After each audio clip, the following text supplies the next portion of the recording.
ಈ ಕಾರ್ಯಕ್ರಮದ ಪ್ರಾಯೋಜಕರು Gadiyar group of company. Gadiar Group of Companies, synonymous with excellence and innovation, stands as your dynamic partner for progress. Gadiar Group ensures safety as guardians in firefighting and builds vibrant communities in real estate. Building tomorrow, today. ವೀಕ್ಷಕರ ಸನ್ಮಾರ್ಗ ನ್ಯೂಸ್ಗೆ ಸ್ವಾಗತ. ನಾನು ಪ್ರಿಯ ಸುದೇಶ್. ಬಿಜೆಪಿಯಲ್ಲಿ ತೀವ್ರ ಜಾತಿ ತಾರತಮ್ಯ ಇದೆ ಮತ್ತು ತಾನು ಅದಕ್ಕೆ ಪ್ರತ್ಯಕ್ಷ ಸಾಕ್ಷಿಯಾಗಿದ್ದೇನೆ ಎಂದು ಕೇರಳದ ಹಿರಿಯ ಬಿಜೆಪಿ ನಾಯಕಿ ಪ್ರೊಫೆಸರ್ ಟಿಎನ್ ಸರಸು ಗಂಭೀರ ಆರೋಪ ಮಾಡಿದ್ದಾರೆ. 2024ರ ಪಾರ್ಲಿಮೆಂಟ್ ಚುನಾವಣೆಯಲ್ಲಿ ಅಲತ್ತೂರು ಕ್ಷೇತ್ರದಿಂದ ಬಿಜೆಪಿ ಅಭ್ಯರ್ಥಿಯಾಗಿ ಸ್ಪರ್ಧಿಸಿದ ತನ್ನನ್ನು ಆ ಬಳಿಕ ಪಕ್ಷದ ಯಾವುದೇ ಕಾರ್ಯಕ್ರಮಕ್ಕೂ ಆಹ್ವಾನಿಸಿಲ್ಲ ಎಂದು ಸರಸು ಹೇಳಿದ್ದಾರೆ. ಪಕ್ಷದಲ್ಲಿ ಯಾವ ಸ್ಥಾನವನ್ನೂ ಬಯಸದ ತನ್ನನ್ನು ಕಾರ್ಯಕ್ರಮಕ್ಕೆ ಆಹ್ವಾನಿಸದೇ ಇರುವುದಕ್ಕೆ ಜಾತಿ ತಾರತಮ್ಯವೇ ಕಾರಣ ಎಂದು ನಾನು ನಂಬಿರುವುದಾಗಿ ಅವರು ಹೇಳಿದ್ದಾರೆ. ಇವರು ಪಾಲಕ್ಕಾಡ್ ವಿಕ್ಟೋರಿಯಾ ಕಾಲೇಜಿನಲ್ಲಿ ಪ್ರಾಂಶುಪಾಲರಾಗಿರುವಾಗಲೇ ಬೀಳ್ಕೊಡುಗೆ ದಿನದಂದು ಎಸ್ಎಫ್ಐ ಕಾರ್ಯಕರ್ತರು ಕ್ಯಾಂಪಸ್ನಲ್ಲಿ ಇವರಿಗೆ ವಿರುದ್ಧವಾಗಿ ಶವಕುಟೀರವನ್ನು ನಿರ್ಮಿಸಿದ್ದರು. ಇದು ಭಾರೀ ವಿವಾದವಾಗಿತ್ತು. ಬಳಿಕ 2016ರಲ್ಲಿ ಇವರು ಬಿಜೆಪಿಗೆ ಸೇರ್ಪಡೆಗೊಂಡರು. ಪ್ರಚಾರದಲ್ಲಿ ಭಾಗಿಯಾಗಬೇಡಿ ಎಂದು ಬಿಜೆಪಿ ಸೂಚಿಸಿರುವುದಾಗಿ ಸರಸು ಆರೋಪಿಸಿದ್ದಾರೆ. ಪ್ರಚಾರಕ್ಕೆ ಬರಲಾ ಎಂದು ನಾನು ಹಲವರಲ್ಲಿ ಕೇಳಿದೆ, ಬೇಡ ಎಂಬುದು ಅವರ ಉತ್ತರವಾಗಿತ್ತು. ಪದ್ಮಜ ವೇಣುಗೋಪಾಲ್ ಅವರ ಪರ ಒಂದು ದಿನವಾದರೂ ಪ್ರಚಾರ ಮಾಡಬೇಕೆ ಎಂಬುದು ನನ್ನ ಬಯಕೆಯಾಗಿತ್ತು. ನನ್ನ ಈ ಬಯಕೆಯನ್ನು ಜಿಲ್ಲಾಧ್ಯಕ್ಷನಿಗೆ ಕರೆ ಮಾಡಿ ತಿಳಿಸಿದೆ.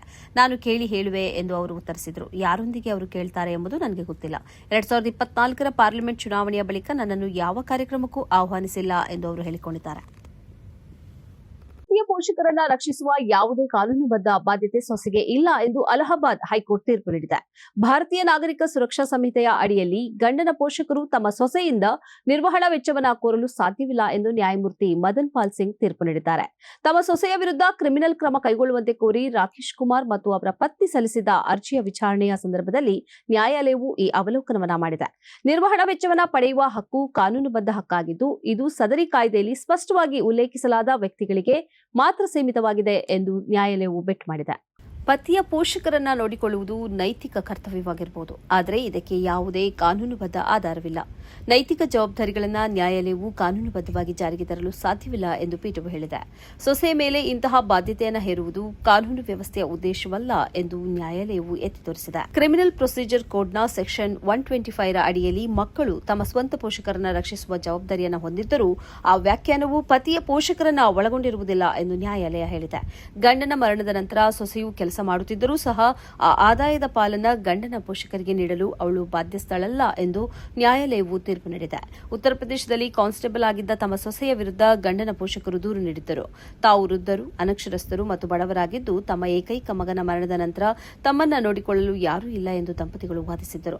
ಮಗನ ಮರಣದ ನಂತರ ಸೊಸೆಯು ಎಲ್ಲಾ ಸೌಲಭ್ಯಗಳನ್ನು ಪಡೆಯುತ್ತಿದ್ದಾಳೆ ಮತ್ತು ಅವಳಿಗೆ ಸ್ವಂತ ಆದಾಯವೂ ಇದೆ ಎಂದು ಅರ್ಜಿದಾರರು ಬೆಟ್ಟು ಮಾಡಿದ್ದರು. ಆದರೆ ಗಂಡನ ಮರಣದ ನಂತರ ಸೊಸೆಗೆ ಅನುಕಂಪದ ಆಧಾರದ ಮೇಲೆ ಕೆಲಸ ಸಿಕ್ಕಿದೆ ಎಂದು ಸಾಬೀತುಪಡಿಸಲು ಯಾವುದೇ ದಾಖಲೆಗಳಿಲ್ಲ ಎಂದು ತಿಳಿಸಿದ ನ್ಯಾಯಾಲಯವು ಈ ವಾದವನ್ನು ತಿರಸ್ಕರಿಸಿತು. ಇರಾನ್ ವಿರುದ್ಧದ ಯುದ್ಧದಲ್ಲಿ ನ್ಯಾಟೋ ಅಮೆರಿಕಕ್ಕೆ ನೆರವಾಗದಿದ್ದರೆ ನ್ಯಾಟೋ ಒಕ್ಕೂಟದಿಂದ ಹಿಂದೆ ಸರಿಯುವುದನ್ನು ಗಂಭೀರವಾಗಿ ಪರಿಗಣಿಸುವುದಾಗಿ ಅಮೆರಿಕದ ಅಧ್ಯಕ್ಷ ಟ್ರಂಪ್ ಹೇಳಿದ್ದಾರೆ. ನ್ಯಾಟೋ ಎಂಬುದು ಕಾಗದದ ಹುಲಿ ಎಂದು ವ್ಯಂಗ್ಯವಾಡಿದ್ದಾರೆ. ಹಾರ್ಮುಜ್ ಜಲಸಂಧಿಯನ್ನ ಇರಾನ್ ಮುಚ್ಚಿದ್ದು, ಇದನ್ನು ತೆರವುಗೊಳಿಸುವುದಕ್ಕೆ ಹಡಗುಗಳನ್ನು ಕಳುಹಿಸಿಕೊಡಬೇಕು ಎಂದು ನ್ಯಾಟೋದೊಂದಿಗೆ ಅಮೆರಿಕ ಕೇಳಿಕೊಂಡಿತು. ಆದರೆ ಯುರೋಪಿಯನ್ ರಾಷ್ಟ್ರಗಳು ಈ ಕೋರಿಕೆಯನ್ನು ತಿರಸ್ಕರಿಸಿತ್ತು. ಈ ಹಿನ್ನೆಲೆಯಲ್ಲಿ ಅವರ ಈ ಹೇಳಿಕೆ ಬಂದಿದೆ. ಯುಕ್ರೇನ್ ನಮ್ಮ ವಿಷಯ ಅಲ್ಲದಿದ್ದರೂ ನಾವು ಯುರೋಪಿಯನ್ ರಾಷ್ಟ್ರಗಳಿಗಾಗಿ ಅದರಲ್ಲಿ ಭಾಗಿಯಾದೆವು. ಅದು ಅವರಿಗೆ ಒಂದು ಪರೀಕ್ಷೆಯಾಗಿತ್ತು. ಆದರೆ ನಮಗೆ ಒಂದು ಅಗತ್ಯ ಬಂದಾಗ ಅವರು ನಮ್ಮ ಜೊತೆ ನಿಲ್ಲಲಿಲ್ಲ ಎಂದು ಟ್ರಂಪ್ ಹೇಳಿದ್ದಾರೆ. ಈ ಸಂದರ್ಭದಲ್ಲಿ ಬ್ರಿಟನ್ನಿನ ಪ್ರಧಾನಿಯನ್ನ ಟ್ರಂಪ್ ವ್ಯಂಗ್ಯವಾಡಿದ್ದಾರೆ. ಅಮೆರಿಕಕ್ಕೆ ನೆರವು ನೀಡಲು ಬ್ರಿಟನ್ ಪ್ರಧಾನಿ ನಿರಾಕರಿಸಿದ ಬಳಿಕ ಅವರು ಈ ಅವಮಾನ ಮಾಡಿದ್ದಾರೆ. ಆಧ್ಯಾತ್ಮದ ಹೆಸರಿನಲ್ಲಿ 100ಕ್ಕೂ ಹೆಚ್ಚು ಮಹಿಳೆಯರನ್ನ ಲೈಂಗಿಕವಾಗಿ ಶೋಷಿಸಿದ ಅಶೋಕ್ ಖಾರಟ್ ಎಂಬ ಜ್ಯೋತಿಷಿ ಹಾಗೂ ದೇವಮಾನವ ಬಾಬನ ತನಿಖೆಯಲ್ಲಿ ಆಘಾತಕಾರಿ ವಿವರಗಳು ಹೊರಬಂದಿವೆ. ಮಹಾರಾಷ್ಟ್ರ ಸರ್ಕಾರ ರಚಿಸಿರುವ ವಿಶೇಷ ತನಿಖಾ ತಂಡ ಎಸ್ಐಟಿ ಖಾರಟ್ನಿಂದ 4 ವಿಭಿನ್ನ ಸಿಮ್ ಕಾರ್ಡ್ಗಳನ್ನು ವಶಪಡಿಸಿಕೊಂಡಿದೆ. ಅವರು ಪ್ರತಿ ಸಿಮ್ ಕಾರ್ಡ್ ಅನ್ನ ನಿರ್ದಿಷ್ಟ ಉದ್ದೇಶಗಳಿಗಾಗಿ ಬಳಸುತ್ತಿದ್ದನೆಂದು ತನಿಖೆಯಿಂದ ತಿಳಿದು ಬಂದಿದೆ ಎಂದು ವರದಿಯಾಗಿದೆ. ಒಂದು ಸಿಮ್ ಕಾರ್ಡ್ ಅನ್ನ ಕೇವಲ ಉನ್ನತ ರಾಜಕಾರಣಿಗಳು, ಉದ್ಯಮಿಗಳು ಮತ್ತು ಅಧಿಕಾರಿಗಳನ್ನ ಸಂಪರ್ಕಿಸಲಿಕ್ಕೆ ಬಳಸ್ತಾ ಇದ್ದ. ಈ ನಂಬರ್ನಲ್ಲಿರುವ ಸಂಪರ್ಕಗಳನ್ನು ಕೋಡ್ ಭಾಷೆಯಲ್ಲಿ ಉಳಿಸಲಾಗಿತ್ತು. ಮತ್ತೊಂದು ಸಿಮ್ ಕಾರ್ಡ್ ಕೇವಲ ಮಹಿಳೆಯರಿಗಾಗಿ ಮೀಸಲಾಗಿತ್ತು. 3ನೇ ಸಿಮ್ ಕಾರ್ಡ್ ಹಣಕಾಸಿನ ವಹಿವಾಟು ಮತ್ತು ಬ್ಯಾಂಕಿಂಗ್ ಉದ್ದೇಶಗಳಿಗಾಗಿ ಇತ್ತು. 4ನೇ ನಂಬರ್ ಅನ್ನು ಸಾಮಾನ್ಯ ಉದ್ದೇಶಗಳಿಗಾಗಿ ಮತ್ತು ಇತರ ಭಕ್ತರೊಂದಿಗೆ ಮಾತನಾಡಲು ಬಳಸಲಾಗುತ್ತಿತ್ತು.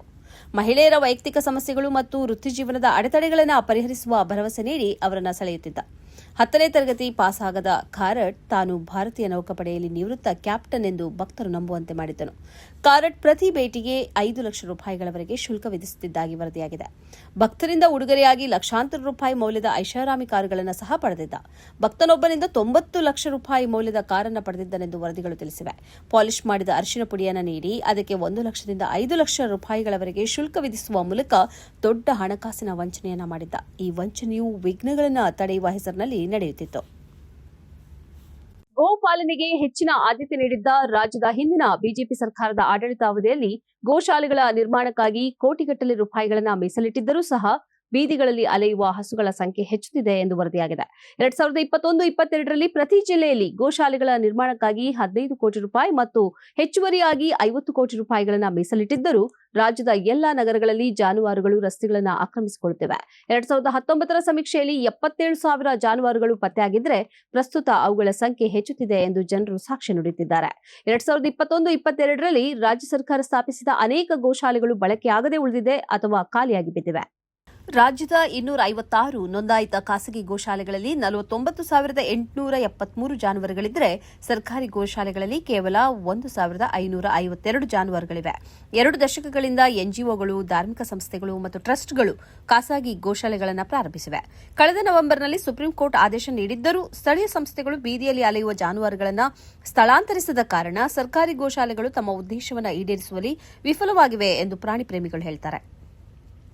ನಗರ ಪ್ರದೇಶದ ಬೀದಿಯಲ್ಲಿ ಅಲೆಯುವ ಜಾನುವಾರುಗಳು ಕಸದ ತೊಟ್ಟಿಗಳಿಂದ ಹೆಚ್ಚಿನ ಪ್ರಮಾಣದ ಪ್ಲಾಸ್ಟಿಕ್ ತ್ಯಾಜ್ಯವನ್ನು ಸೇವಿಸುತ್ತಿವೆ. ಇದು ಗಂಭೀರ ಆರೋಗ್ಯ ಸಮಸ್ಯೆಗಳಿಗೆ ಮತ್ತು ಅಕಾಲಿಕ ಮರಣಕ್ಕೆ ಕಾರಣವಾಗುತ್ತಿದೆ ಎಂದು ಹೇಳಲಾಗಿದೆ. ಇದು ಗಂಭೀರ ಸಂಚಾರ ಸಮಸ್ಯೆಗಳನ್ನು ಮತ್ತು ಅನೇಕ ಅಪಘಾತಗಳಿಗೂ ಕಾರಣವಾಗುತ್ತಿದೆ. ಬೆಂಗಳೂರು ನಗರ ಸೇರಿದಂತೆ ಹಲವೆಡೆ ಅಂಗಡಿ ಮುಂಗಟ್ಟುಗಳು ತೆರೆಯುವ ಮೊದಲು ಸಗಣಿಯನ್ನು ಗುಡಿಸಿ ಸ್ವಚ್ಛಗೊಳಿಸುವುದು ದೈನಂದಿನ ಕಾಯಕವಾಗಿ ಮಾರ್ಪಟ್ಟಿದೆ.